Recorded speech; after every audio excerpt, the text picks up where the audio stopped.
बहुत ही खस्ता ते ज़बरदस्त है सूजी ते आलू दे बाइट्स बनावांगे। बिस्मिल्लाहिर्रहमानिर्रहीम। अस्सलाम वालेकुम व्यूअर्स, की हाल ने? उम्मीद है सारे ठीक होंगे। अल्लाह ताला सारिਆਂ ਨੂੰ ਆਪਣੇ ਘਰਾਂ 'ਚ खुश रखे, आबाद रखे, आमीन सुम्मा आमीन। सब तो पहले 1 कप मैं पानी ਦਾ शामिल कर ਦਿੱਤਾ ਵਾ ਕੜਾਈ ਦੇ ਵਿੱਚ। ਫਲੇਮ ਔਨ ਕਰ ਦਿਆਂਗੇ। ਬਿਲਕੁਲ ਧਿਆਨ ਨਾਲ ਤੁਸੀਂ ਵੀਡੀਓ ਦੇਖਣੀ ਆ ਤੇ ਤੁਹਾਡੀ ਜਿਹੜੀ ਇਹਨਾਂ ਰੈਸਪੀ ਕਦੀ ਵੀ ਖਰਾਬ ਨਹੀਂ ਹੋਏਗੀ। ਬਹੁਤ ਹੀ ਮਜ਼ੇ ਦੇ ਆਲੂ ਤੇ ਸੂਜੀ ਦੇ ਬਾਈਟਸ ਬਣਨਗੇ। ਥੋੜੀ ਜਿਹੀ ਸੂਜੀ ਲਈ ਆਪਾਂ ਤੇ 2 ਸਿਰਫ ਆਲੂ ਲੈਣੇ ਤੇ ਬਹੁਤ ਹੀ ਜ਼ਬਰਦਸਤ ਜਿਹੀ ਰੈਸਪੀ ਬਣੇਗੀ ਤੇ ਕਾफ़ी सारी बन जाएगी। सब तो पहले इत्थे मैं ना सुक्का धनिया ते गोल सुरख मिर्च जिहड़ी हुंदी आ ओह ते गरम मसाला इन्हां नूं ड्राई रोस्ट करके ना ते मैं इन्हां दा पाउडर बना के रखिया होया वा ते ओह मैं 1 चम्मच पा दित्ता वा। तीनों मसाले जिहड़े मिक्स कीते होए ते थोड़ा जिहा नमक पा दित्ता वा टेस्ट दे अकॉर्डिंग। तुसीं अपने टेस्ट दे अकॉर्डिंग पा लेना। तुसीं जे इस तरह मसाले नहीं तुसीं पीस के रखे होए ते तुसीं सिर्फ चिली फ्लेक्स भी पा सकदे हो इहदे विच। कोई इन्ना ज़्यादा टेस्ट ते फर्क नहीं पेगा, इहदे नाल ज़रा थोड़ा जिहा ज़्यादा अच्छा टेस्ट बन जांदा वा। ਤੇ ਅੱਧਾ ਚਮਚ ਇਹਦੇ ਵਿੱਚ ਚਿਕਨ ਪਾਊਡਰ ਦਾ ਸ਼ਾਮਿਲ ਕਰ ਦਿੱਤਾ ਵਾ। ਪਾਣੀ ਨੂੰ ਅੱਛੀ ਤਰ੍ਹਾਂ ਬੋਇਲ ਹੋਣ ਦੇਵਾਂਗੇ।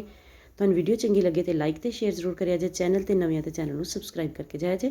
ਨਾਲ ਬੈਲ ਆਈਕਨ ਨੂੰ ਜ਼ਰੂਰ ਪ੍ਰੈਸ ਕਰਿਆ ਜੇ ਤਾਂ ਕਿ ਆਉਣ ਵਾਲੀ ਵੀਡੀਓਜ਼ ਦਾ ਨੋਟੀਫਿਕੇਸ਼ਨ ਤੁਹਾਡੇ ਤੱਕ ਆਸਾਨੀ ਨਾਲ ਪਹੁੰਚ ਸਕੇ।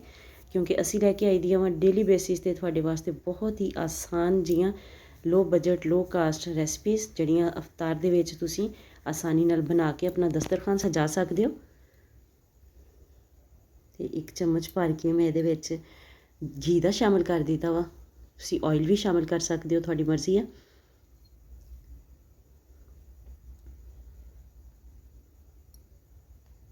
ਕੋਸ਼ਿਸ਼ ਕੀਤੀ ਜਾਂਦੀ ਹੈ ਕਿ ਬਹੁਤ ਹੀ ਆਸਾਨ ਜਿਹੇ ਇੰਗਰੀਡੀਐਂਟਸ ਹੋਣ ਜਿਹੜੇ ਤੁਹਾਡੇ ਕੋਲ ਘਰ ਦੇ ਵਿੱਚ ਮੌਜੂਦ ਹੋਣ ਤੇ ਰੈਸਪੀ ਐਸੀ ਹੋਵੇ ਕਿ ਇਫਤਾਰੀ ਵਿੱਚ ਤੁਹਾਡੇ ਲਈ ਕੋਈ ਮੁਸ਼ਕਲ ਨਾ ਬਣੇ, ਕੋਈ ਮਸਲਾ ਨਾ ਬਣੇ ਕਿ ਇਫਤਾਰੀ ਤੁਹਾਡੀ ਕਿਚਨ 'ਚ ਹੀ ਹੋ ਗਈ ਆ। ਆਸਾਨ ਜਿਹੀ ਰੈਸਪੀ ਹੁੰਦੀ ਹੈ ਕਿ ਜਿਹੜੀ ਜਲਦੀ ਦੇ ਨਾਲ ਬਣ ਜਾਵੇ ਤੇ ਬਹੁਤ ਹੀ ਕਮ ਟਾਈਮ ਲੱਗੇ ਤਾਂ ਕਿ ਤੁਹਾਡੇ ਲਈ ਇਬਾਦਤ ਵਾਸਤੇ ਵੀ ਟਾਈਮ ਬਚੇ। ਤੇ ਪਾਣੀ ਅੱਛੇ ਤਰੀਕੇ ਨਾਲ ਬੋਇਲ ਹੋ ਗਿਆ ਵਾ, ਮਸਾਲਿਆਂ ਦਾ ਟੇਸਟ ਨਿਕਲਿਆ ਤੇ ਅੱਧਾ ਕੱਪ ਇਹਦੇ ਵਿੱਚ ਮੈਂ ਸੂਜੀ ਦਾ ਸ਼ਾਮਿਲ ਕਰ ਦਿੱਤਾ ਵਾ। ਇਹ ਮੇਜਰਿੰਗ ਕੱਪ ਆ ਮੇਰੇ ਕੋਲ, ਮੈਂ ਉਹਦੇ ਹਿਸਾਬ ਦੇ ਨਾਲ 1 ਕੱਪ ਪਾਣੀ ਤੇ ਅੱਧਾ ਕੱਪ ਸੂਜੀ ਸ਼ਾਮਿਲ ਕੀਤੀ ਹੈ। ਜੇ ਤੁਹਾਡੇ ਕੋਲ ਇਹ ਨਾ ਹੋਣ ਤਾਂ ਤੁਸੀਂ ਜਿਹੜਾ ਵੀ ਬਰਤਨ ਨਾਪੋ ਉਹਦੇ ਨਾਲ ਤੁਸੀਂ ਇੱਕ ਬਰਤਨ ਨੂੰ ਜਿਹੜਾ ਵੀ ਤੁਸੀਂ ਨਾਪੋਗੇ ਫੁੱਲ ਭਰ ਕੇ ਤੁਸੀਂ ਪਾਣੀ ਦਾ ਸ਼ਾਮਿਲ ਕਰ ਲੈਣਾ ਵਾ ਤੇ ਉਹਦਾ ਅੱਧਾ ਬਰਤਨ ਜਿਹੜਾ ਵਾ ਉਹਨੂੰ ਫਿਰ ਜਿਹੜਾ ਵਾ ਤੁਸੀਂ ਸੂਜੀ ਉਹਦੇ ਨਾਲ ਨਾ ਮੇਜਰ ਕਰ ਲੈਣੀ ਆ। ਤੇ ਫਲੇਮ ਬਿਲਕੁਲ ਤੁਹਾਡੀ ਸਲੋ ਹੋਣਾ ਚਾਹੀਦਾ ਵਾ। ਇੱਥੇ ਦਮ ਵਾਲੇ ਫਲੇਮ ਤੇ ਤੁਸੀਂ ਇਹ ਸੂਜੀ ਸ਼ਾਮਿਲ ਕਰਨੀ ਹੈ। ਪਾਣੀ ਨੂੰ 1 ਦਫਾ ਬੋਇਲ ਦੇ ਲੈਣਾ ਵਾ ਤੇ ਉਸ ਤੋਂ ਬਾਅਦ ਇਹਨੂੰ ਤੁਸੀਂ ਅੱਛੇ ਤਰੀਕੇ ਦੇ ਨਾਲ ਇਸ ਤਰ੍ਹਾਂ ਮੈਨੂੰ ਇਹਦੀਆਂ ਗੁਟਲੀਆਂ ਵਗੈਰਾ ਸਾਰੀਆਂ ਖਤਮ ਕਰ ਦੇਣੀਆਂ ਵਾ। ਇਹਦੇ ਵਿੱਚ ਕੋਈ ਵੀ ਲੰਮਸ ਵਗੈਰਾ ਨਹੀਂ ਹੋਣੇ ਚਾਹੀਦੇ। ਜੇ ਤੁਸੀਂ ਫੁੱਲ ਫਲੇਮ ਤੇ ਇਹਨੂੰ ਸੂਜੀ ਨੂੰ ਪਾ ਦਿਓਗੇ ਤੇ ਬਹੁਤ ਹੀ ਜਲਦੀ ਜਿਹੜਾ ਵਾ ਪਾਣੀ ਡਰਾਈ ਹੋ ਜਾਏਗਾ। ਸੂਜੀ ਜਿਹੜੀ ਹੈ ਜਲਦੀ ਦੇ ਨਾਲ ਪਾਣੀ ਨੂੰ ਸੋਕ ਕਰ ਲਏਗੀ ਤੇ ਬਹੁਤ ਜ਼ਿਆਦਾ ਗੁੱਟਲੀਆਂ ਬਣ ਜਾਣਗੀਆਂ, ਫਿਰ ਤੁਹਾਨੂੰ ਹੈਂਡਲ ਕਰਨਾ ਮੁਸ਼ਕਿਲ ਹੋ ਜਾਏਗਾ। ਇਸ ਲਈ ਬਿਲਕੁਲ ਇਹਨੂੰ ਸਲੋ ਫਲੇਮ ਤੇ ਤੁਸੀਂ ਸੂਜੀ ਨੂੰ ਸ਼ਾਮਿਲ ਕਰ ਦੇਣਾ। ਇਹਦੇ ਵਿੱਚ ਜਦੋਂ ਪਾਣੀ ਡਰਾਈ ਹੋ ਜਾਵੇ ਤੇ ਫਲੇਮ ਬੰਦ ਕਰ ਦੇਣਾ ਵਾ। ਇੱਥੇ ਮੈਂ ਵੀ ਫਲੇਮ ਬੰਦ ਕਰ ਦਿੱਤਾ ਵਾ।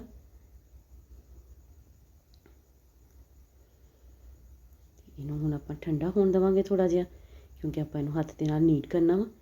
ਤੇ ਇਹ ਦੇਖੋ ਇਹਦੇ ਵਿੱਚ ਮੈਂ ਕੱਦੂਕਸ਼ ਕੀਤੇ ਹੋਏ ਬੋਇਲ ਆਲੂ 2 ਸੀਗੇ ਮੀਡੀਅਮ ਸਾਈਜ਼ ਦੇ, ਉਹ ਇਹਦੇ ਵਿੱਚ ਸ਼ਾਮਿਲ ਕਰ ਦਿੱਤੇ।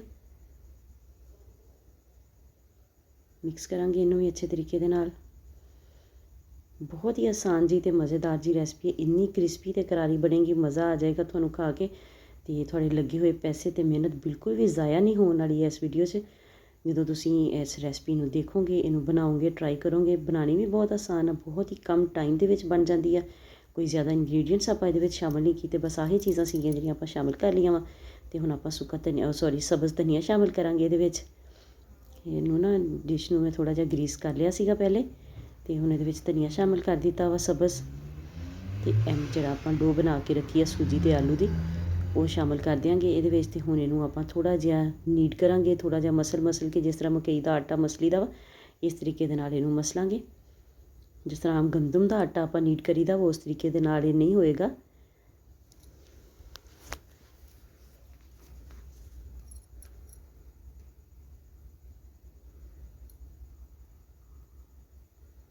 ਬਹੁਤ ਅੱਛੇ ਤਰੀਕੇ ਦੇ ਨਾਲ ਤੁਸੀਂ ਇਹਨੂੰ ਮਸਲ ਕੇ ਤੇ ਚਿਕਨਾ ਕਰ ਲੈਣਾ ਵਾ ਤਾਂ ਕਿ ਜਦੋਂ ਤੁਸੀਂ ਬਾਅਦ ਦੇ ਵਿੱਚ ਇਹਦੀ ਸ਼ੇਪ ਦੇਵੋ ਤੇ ਉਹ ਤੁਹਾਨੂੰ ਮਸਲਾ ਨਾ ਹੋਵੇ, ਕੋਈ ਵੀ ਸ਼ੇਪ ਜਿਹੜੀ ਆ ਬਿਲਕੁਲ ਵੀ ਖ਼ਰਾਬ ਨਾ ਹੋਵੇ ਤੇ ਆਸਾਨੀ ਦੇ ਨਾਲ ਤੁਸੀਂ ਇਹਨੂੰ ਹੈਂਡਲ ਕਰ ਲਓ। ਤੇ ਦੇਖੋ ਇਹਨੂੰ ਮੈਂ ਨੀਡ ਕਰ ਲਿਆ ਵਾ ਅੱਛੇ ਤਰੀਕੇ ਦੇ ਨਾਲ। ਜਦੋਂ ਬਿਲਕੁਲ ਬਰਤਨ ਦੇ ਨਾਲ ਚਿਪਕਣਾ ਖ਼ਤਮ ਹੋ ਜਾਵੇ ਤੇ ਸਮਝ ਲਿਓ ਬਹੁਤ ਅੱਛੇ ਤਰੀਕੇ ਦੇ ਨਾਲ ਨੀਡ ਹੋ ਗਿਆ ਵਾ। ਤੇ ਹੁਣ ਆਪਾਂ ਇਹਨੂੰ ਤੁਸੀਂ ਘੀ ਦਾ ਹੱਥ ਲਗਾ ਕੇ ਫਿਰ ਇਹਨੂੰ ਨੀਡ ਕਰਨਾ ਵਾ ਥੋੜ੍ਹਾ ਜਿਹਾ ਤਾਂ ਕਿ ਅੱਛੇ ਤਰੀਕੇ ਦੇ ਨਾਲ ਇਹ ਚਿਕਨਾ ਹੋ ਜਾਵੇ।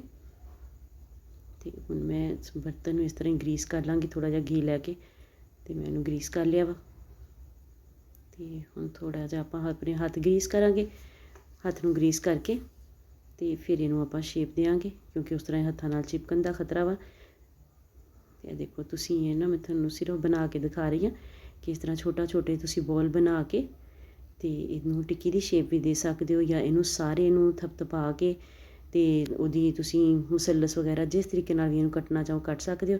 ਲੇਕਿਨ ਮੈਂ ਇਹਦੇ ਅੱਜ ਬਾਈਟਸ ਬਣਾਵਾਂਗੀ, ਇਸ ਲਈ ਮੈਂ ਇਹਦੀ ਟਿੱਕੀ ਵਗੈਰਾ ਦੀ ਸ਼ੇਪ ਨਹੀਂ ਦੇਵਾਂਗੀ। ਇਹਨੂੰ ਇੱਕ ਦਫਾ ਥੋੜ੍ਹਾ ਜਿਹਾ ਹੋਰ ਮਸਲ ਲਵਾਂ ਅਤੇ ਇਹ ਦੇਖੋ ਥੋੜ੍ਹਾ ਜਿਹਾ ਪੋਰਸ਼ਨ ਲਵਾਂਗੇ ਅਤੇ ਇਹਨੂੰ ਇਸ ਤਰੀਕੇ ਦੇ ਨਾਲ ਹੱਥ ਦੇ ਨਾਲ ਨਾ ਤੁਸੀਂ ਇਹਨੂੰ ਲੰਬਾ ਕਰ ਲਓ, ਜਾਂ ਇਸ ਤਰ੍ਹਾਂ ਇਹਨੂੰ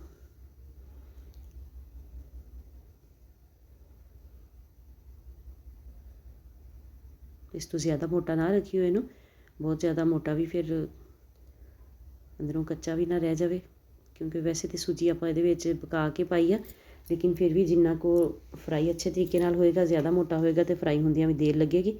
ਬਿਸਮਿਲ੍ਲਾਹਿਰਰਹਿਮਾਨਿਰਰਹੀਮ। ਦੇਖੋ ਆਪਾਂ ਇਸ ਤਰ੍ਹਾਂ ਛੋਟੇ ਪੀਸ ਇਹਦੇ ਆਪਾਂ ਕੱਟ ਲੈਣੇ ਆ। ਤੁਹਾਨੂੰ ਵੀਡੀਓ ਚੰਗੀ ਲੱਗੇ ਤਾਂ ਲਾਈਕ ਅਤੇ ਸ਼ੇਅਰ ਜ਼ਰੂਰ ਕਰਿਆ ਜੇ, ਚੈਨਲ 'ਤੇ ਨਵੇਂ ਆ ਤਾਂ ਚੈਨਲ ਨੂੰ ਸਬਸਕ੍ਰਾਈਬ ਕਰਕੇ ਜਾਇਆ ਜੇ, ਨਾਲ ਬੈਲ ਆਈਕਨ ਨੂੰ ਜ਼ਰੂਰ ਪ੍ਰੈਸ ਕਰਿਆ ਤਾਂ ਕਿ ਆਉਣ ਵਾਲੀ ਵੀਡੀਓਜ਼ ਦਾ ਨੋਟੀਫਿਕੇਸ਼ਨ ਤੁਹਾਡੇ ਤੱਕ ਆਸਾਨੀ ਨਾਲ ਪਹੁੰਚ ਸਕੇ। ਇਸੇ ਤਰੀਕੇ ਦੇ ਨਾਲ ਮੈਂ ਨਾ ਜਿਹੜੇ ਸਾਰੇ ਬਾਈਟਸ ਨਾ ਕੱਟ ਕੇ ਰੱਖ ਲਏ ਆ, ਅਤੇ ਹੁਣ ਮੀਡੀਅਮ ਫਲੇਮ 'ਤੇ ਆਪਾਂ ਘੀ ਨੂੰ ਗਰਮ ਕਰ ਲਿਆ ਵਾ, ਬਹੁਤ ਜ਼ਿਆਦਾ ਘੀ ਗਰਮ ਨਹੀਂ ਗਾ। ਅਤੇ ਹੁਣ ਇਹਦੇ ਵਿੱਚ 1 ਬਾਏ 1 ਸਾਰੇ ਡਰੋਪ ਕਰ ਦਿਆਂਗੇ। ਇੱਕ ਦਫਾ ਤੁਹਾਨੂੰ ਇਸ ਤਰ੍ਹਾਂ ਹੀ ਲੱਗੇਗਾ ਜਿਸ ਤਰ੍ਹਾਂ ਘੀ ਦੇ ਵਿੱਚ ਜਾ ਕੇ ਅਤੇ ਸਾਰੇ ਆਪਸ ਦੇ ਵਿੱਚ ਚਿਪਕ ਗਏ ਆ, ਲੇਕਿਨ ਇਹ ਚਿਪਕਣਗੇ ਨਹੀਂ। ਥੋੜ੍ਹੀ ਦੇਰ ਤੱਕ ਇਹਨਾਂ ਨੂੰ ਤੁਸੀਂ ਇਸ ਤਰ੍ਹਾਂ ਹੀ ਹੀਟ ਲੱਗਣ ਦੇਣੀ ਹੈ। ਜਦੋਂ ਥੋੜ੍ਹੇ ਜਿਹੇ ਇਹ ਫਰਾਈ ਹੋ ਗਏ ਅਤੇ ਫਿਰ ਜਦੋਂ ਤੁਸੀਂ ਇਹਨੂੰ ਸਪਾਈਡਰ ਵਗੈਰਾ ਨਾਲ ਕਿਸੇ ਸਪੈਚੂਲਾ ਦੇ ਨਾਲ ਇਹਨਾਂ ਨੂੰ ਹਿਲਾਓਗੇ ਅਤੇ ਇਹ ਸਾਰੇ ਇਕੱਲੇ ਹੋ ਜਾਣਗੇ। ਬਹੁਤ ਹੀ ਮਜ਼ੇ ਦੇ ਅਤੇ ਕ੍ਰਿਸਪੀ ਕਰਾਰੇ, ਬਹੁਤ ਹੀ ਕੁਰਕਰੇ ਜਿਹੇ ਬਣਨਗੇ, ਬੱਚਿਆਂ ਨੂੰ ਬਹੁਤ ਪਸੰਦ ਆਉਣਗੇ। ਤੁਸੀਂ ਜ਼ਰੂਰ ਬੱਚਿਆਂ ਨੂੰ ਬਣਾ ਕੇ ਦਿਆ ਜੇ। ਤੁਸੀਂ ਇਹਨਾਂ ਨੂੰ ਵੈਸੇ ਵੀ ਸ਼ਾਮ ਦੀ ਚਾਹ ਨਾਲ ਬਣਾ ਸਕਦੇ ਹੋ। ਇਹਨਾਂ ਨੂੰ ਬਣਾ ਕੇ ਤੁਸੀਂ 2 ਤੋਂ 3 ਦਿਨ ਤੱਕ ਫਰੀਜ਼ ਵੀ ਕਰ ਸਕਦੇ ਹੋ।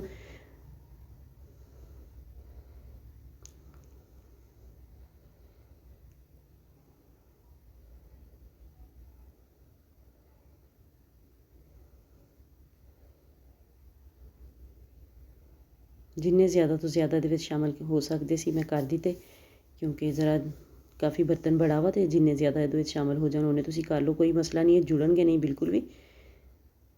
ਇਹ ਦੇਖੋ ਮਾਸ਼ਾਅੱਲਾ ਬਿਲਕੁਲ ਇਕੱਲੇ ਹੋ ਗਏ। ਜੇ ਇਨਕੇਸ ਜੁੜ ਜਾਣ ਤਾਂ ਫਿਰ ਵੀ ਇਹ ਅਲੱਗਾ ਹੋ ਜਾਂਦੇ ਆ, ਕੋਈ ਮੁਸ਼ਕਿਲ ਨਹੀਂ ਹੋਣਾ, ਨਾ ਇਹ ਟੁੱਟਣਗੇ ਨਾ ਬਿਖਰਨਗੇ। ਦੇਖੋ ਲੇਕਿਨ ਇਹ ਵਾ ਕਿ ਤੁਸੀਂ ਇਹਨਾਂ ਨੂੰ ਕੜਾਹੀ ਦੇ ਵਿੱਚ ਗਰਮ ਘੀ 'ਚ ਪਾ ਕੇ ਫੌਰਨ ਇਹਨਾਂ ਨੂੰ ਤੁਸੀਂ ਛੇੜਛਾੜ ਨਹੀਂ ਕਰਨੀ ਹੈ। ਦੇਖੋ ਮਾਸ਼ਾਅੱਲਾ ਸੂਜੀ ਅਤੇ ਆਲੂ ਦੇ ਬਾਈਟਸ ਬਹੁਤ ਹੀ ਮਜ਼ੇਦਾਰ ਜੀ ਰੈਸਪੀ ਆਪਣੀ ਤਿਆਰ ਹੋ ਗਈ ਆ। ਵੀਡੀਓ ਦੀ ਫਾਈਨਲ ਲੁੱਕ ਜ਼ਰੂਰ ਆਪਣੇ ਘਰ 'ਚ ਰੋਜ਼ੇਦਾਰਾਂ ਨੂੰ ਬਣਾ ਕੇ ਦਿਓ। ਮਿਲਦੇ ਹਾਂ ਕਿਸੇ ਨੈਕਸਟ ਵੀਡੀਓ 'ਚ, ਉਦੋਂ ਤੱਕ ਲਈ ਅੱਲਾ ਹਾਫਿਜ਼।